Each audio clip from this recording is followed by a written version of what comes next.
আসসালামু আলাইকুম প্রিয় দর্শক, আমাদের প্রধান নির্বাচন কমিশনার মিস্টার এম নাসির উদ্দিন উনি একটা কথা বলেছেন। সে কথাটা হলো যে আগামী নির্বাচনে আওয়ামী লীগ অংশ নিতে পারবে কি পারবে না এটা নির্ভর করবে ওই সময়ে আওয়ামী লীগের নিবন্ধন থাকবে কি থাকবে না তার উপর। কথাটা কিন্তু সিম্পল, এটা আসলেই তাই। যে কোনো নির্বাচনে যে কেউ অংশ নিতে পারে, কিন্তু যখন একটা দল অংশ নিতে চায় তখন যদি সে দলীয় প্রতীক নিয়ে নির্বাচন করতে চায় তখন সেই দলের অবশ্যই নিবন্ধন থাকতে হবে, এমন একটা নিয়ম বাংলাদেশে আছে। এবং সেই নিয়মটা যে নির্বাচন সংস্কার কমিশন যেটা আমাদের আছে তারাও কিন্তু ওই ধরনের একটা নিয়মের সঙ্গে একমত হয়েছেন, যে তারাও বলছেন যে নিবন্ধন থাকাটা জরুরি। নিবন্ধন না থাকলে সে রাজনৈতিক দল হিসেবে স্বীকৃতি পাবে না। যদিও আমি ব্যক্তিগতভাবে এ ধরনের নিবন্ধনের বিরোধী। বাংলাদেশে এত বছর কোনো নিবন্ধন ছিল না, এই নিবন্ধনটা চালু করেছে শেখ হাসিনা সরকার। তো শেখ হাসিনা স্বৈরাচারী সরকার ছিল, স্বৈরাচারী সরকারের এই নিয়মটা আমাদের এই নির্বাচন সংস্কার কমিশনের খুব পছন্দ হয়েছে। তারা মনে করেছে স্বৈরাচারী সরকার হলে কী হবে, তারা একটা বিশাল গণতান্ত্রিক কাজ করেছে যে সব দলকে নির্বাচনে আসতে দেবে না। তো তাদের যেগুলো পছন্দ না হবে সেগুলো নিবন্ধন দেবে না, তাদের নির্বাচন করতে পারবে না, তখন তাদের স্বতন্ত্র হিসেবে নির্বাচন করতে হবে। যাও, সেটা অন্য প্রসঙ্গ। কাজে নিবন্ধন না থাকলে তো নির্বাচন করতে পারবে না, কেউই পারবে না। যদি বিএনপি নিবন্ধন না থাকে বিএনপিও নির্বাচন করতে পারবে না, যদি জামাতের নিবন্ধন না থাকে জামাতও নির্বাচন করতে পারবে না।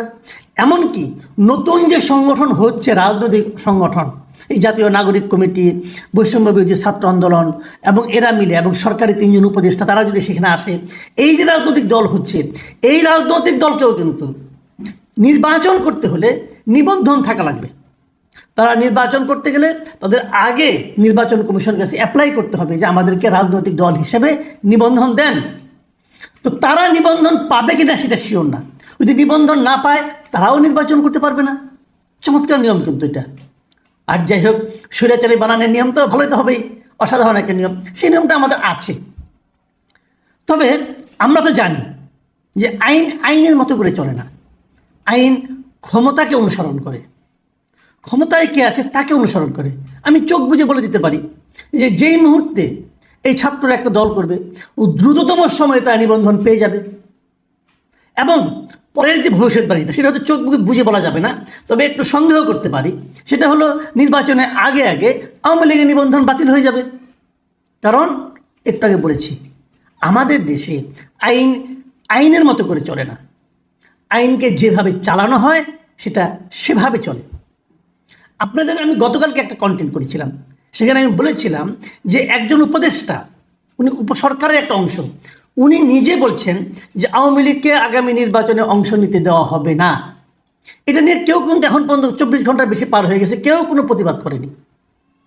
সরকারের পক্ষ থেকে এর কোনো ব্যাখ্যা আসেনি। অন্তর্বর্তীকালীন সরকারকে এ কথা বলতে পারে একটা পার্টিকুলার পলিটিক্যাল পার্টিকে যে তারা নির্বাচন করতে পারবে না? যদি আপনি মনে করেন এই পলিটিক্যাল পার্টি নির্বাচন করার অযোগ্য, তাহলে তার নিবন্ধন বাতিলের জন্য উদ্যোগ নেন, যেমনটা নাকি আওয়ামী লীগ নিয়েছিল জামাতের ব্যাপারে। আওয়ামী লীগ জামাতের নিবন্ধন বাতিল করে দিয়েছিল, জামাত দাঁড়িপাল্লা মার্কা নিয়ে নির্বাচন করতে পারতো না, শেষের দুটো নির্বাচনে পারতো না। কিন্তু তো সেটা নিয়ে আলোচনা হতে পারে, ওই কাজটাকে আমরা সমর্থন করি না। কিন্তু এবার কি কেউ করেছে? তারা আপনি এটা করেন, অথবা আপনার আওয়ামী লীগকে নিষিদ্ধ করে দেন, যদি ক্ষমতা থাকে করে দেন নিষিদ্ধ, পারবেন, পারলে করেন, তাহলে তার কোনো প্রশ্নই ওঠে না। তো বিষয়টা দাঁড়াচ্ছে এটা যে এরা যা চাচ্ছে ইলেকশন কমিশনে সেভাবে কাজ করার জন্য যে তারা রাজি, সেটা তারা আজকে প্রকাশ করলো। এটা তো প্রসঙ্গ নয়। আওয়ামী লীগ নির্বাচন করতে পারবে কি পারবে না এটা নিয়ে প্রশ্ন উঠতেই পারে, যে কেউ করতে পারে। যেহেতু উপদেষ্টা প্রশ্নটা তুলেছেন যে নিবন্ধন আওয়ামী লীগ নির্বাচন করতে দেবেন না, কাজে এই প্রশ্নটা উঠতেই পারে। কিন্তু আমার কথাটা হলো কি, এই কথাটার পথ বাতলিয়ে দেওয়ার পদ্ধতিটা নির্বাচন কমিশন কোনো আগ বাড়িয়ে নিল। প্রধান নির্বাচন কমিশন কি বলেছে, আমি আবার অন্য কথাটা পুরো বাক্যটাই আপনাদের মানে একাধিক বাক্য ছিল ওখানে, আমি এটা আপনাদেরকে পড়ে শোনাই। তিনি বলেছেন, রাজনৈতিক দলের নিবন্ধন একটি দীর্ঘ প্রক্রিয়া, সীমানা পুনর্নির্ধারণ আইনেও জটিলতার কারণে ভোটার তালিকা হালনাগাদের পাশাপাশি এই কাজগুলো করা যাচ্ছে না। মানে সময় ক্ষেপণের কী কারণে সময় ক্ষেপণ, এবং তার মোটামুটি অজুহাত কিন্তু দাঁড় করে দিয়েছে। মানে নির্বাচনটা আসলে দীর্ঘায়িত হবে, যেটা আমি বুঝতে পারছি। যে তার নানা অজুহাত নিয়ে আসতেছেন কী কারণে এগুলি করা যাচ্ছে না, আরও সময় লাগবে, হয়তো আগামী বছরের মাঝামাঝি যাবে অথবা এই বছরের শেষ দিকে কী একটা হবে। উনি মোটামুটি একটা লাইন ঘাট ঠিকঠাক করে দিচ্ছেন। তারপরে আবার উনি বলছেন, আবার শুনুন কি বলেছেন, এবার তফসিল ঘোষণার আগে নিবন্ধন থাকার উপর নির্ভর করছে আওয়ামী লীগের নির্বাচনে অংশগ্রহণ। যখন তফসিলটা ঘোষণা করবে তার আগ পর্যন্ত যদি আওয়ামী লীগের নিবন্ধন থাকে তাহলে আওয়ামী লীগ অংশ নিতে পারবে। তো এই প্রসঙ্গটা আসছে কেন? এটা তো সবাই জানে, এটা নাথিং নিউ। কিন্তু আওয়ামী লীগকে নির্বাচনের বাইরে রাখার পদ্ধতিটা হলো এইটা, যে তার নিবন্ধনটা বাতিল করতে হবে। এবং কবে করতে হবে? তফসিল ঘোষণার আগে। আপনি নিশ্চিত থাকতে পারেন খুব শিগগিরই আওয়ামী লীগের নিবন্ধন বাতিলের জন্য আবেদন করা হতে পারে, আমার ধারণা করা হবে। তো এটা হলো আমাদের গণতন্ত্র। গণতন্ত্রে আমরা কি বলি? যে সকলের সমান অধিকার।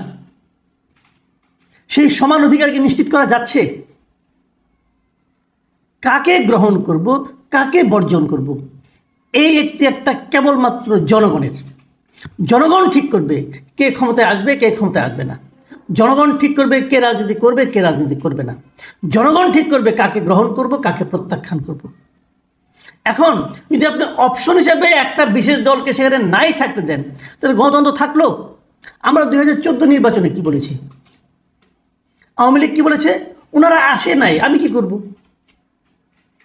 আমরা তারপরে কি দেখেছি 2018-তে জামাতকে আসতে দেওয়া হয় না, কারণ নিবন্ধন নাই, সরকার তো কিছু করার নাই, নিবন্ধন নাই জামাতের। ওই বলছে আদালতের আদেশে নাই নিবন্ধন, কি বলে, যাই হোক নিবন্ধন নাই, অতএব আমরা আমাদের কোনো দোষ করিনি, আমরা সব ঠিক আছে, জামাতের নিবন্ধন নাই। 2024-এ কী হয়েছে? ওনারা আসে নাই, অনেক প্রার্থী ছিল, আমি ছিল, ডামি ছিল, কত লোক ছিল, নির্বাচন হয়ে গেছে। সব লজিক্যালি নির্বাচন হয়েছে। লজিক্যালি কি হয়েছে? মানুষকে প্রশ্ন করেন, মানুষ বলবে। এবার কি হচ্ছে? সে একই কাজ আপনি করছেন, নিবন্ধন নাই, ব্যবস্থা ওইদিকে যাচ্ছেন আপনারা, তো হয়ে গেল। কি বলেছে আমাদের উপদেষ্টা? তিনি বলেছেন যে যারা নাকি বাংলাদেশপন্থী হবেন না তাদের এই দেশে থাকবেন কিনা সেটা নির্ভর করবে যে সে বাংলাদেশপন্থী কিনা। এখন বাংলাদেশপন্থী বলতে যে আওয়ামী লীগ পন্থী নয় বলতে যে আওয়ামী লীগকে বোঝানো হয়েছে, এতে তো কারো বুঝতে বাকি নাই, কারণ আওয়ামী লীগকে নির্বাচনই করতে দেবে না। আচ্ছা, আওয়ামী লীগ কত ছোট দল বলেন তো? একটা সিম্পল উদাহরণ দিই, তাহলে আপনারা বুঝতে পারবেন। আমি যদি আওয়ামী লীগের সবচেয়ে ব্যর্থ, আওয়ামী লীগের সবচেয়ে আপনার কম গুরুত্বে যে নির্বাচনে আওয়ামী লীগ সবচেয়ে কম ভোট পেয়েছিল, সবচেয়ে কম আসন পেয়েছিল, সেরকম একটা কথা বলি। সেটা কোনটা? 2001 সালের নির্বাচন। 2001 সালের নির্বাচনে আওয়ামী লীগ এই 300 আসনের মধ্যে মাত্র 62টা আসন পেয়েছিল। কত ভোট পেয়েছিল মনে আছে আপনাদের? তখন তো জনসংখ্যাও কম ছিল। তার মধ্যে আওয়ামী লীগ ভোট পেয়েছিল 2,23,65,000 ভোট। যখন আওয়ামী লীগ খুব খারাপ করে তখনও আওয়ামী লীগ প্রায় 2.5 কোটি ভোট পায়, মাথায় রাখতে হবে। আর এখন আওয়ামী লীগ কি সে অবস্থায়? তো এই বিষয়গুলো আপনি এদেরকে দেশ থেকে বের করে দিতে চাচ্ছেন, দেন ভাই দেন। এবং ইলেকশন কমিশনের পদ দেখাই দিয়েছেন যে আওয়ামী লীগ আগামী নির্বাচনে কি প্রক্রিয়ায় আওয়ামী লীগকে নির্বাচনে বাইরে রাখে।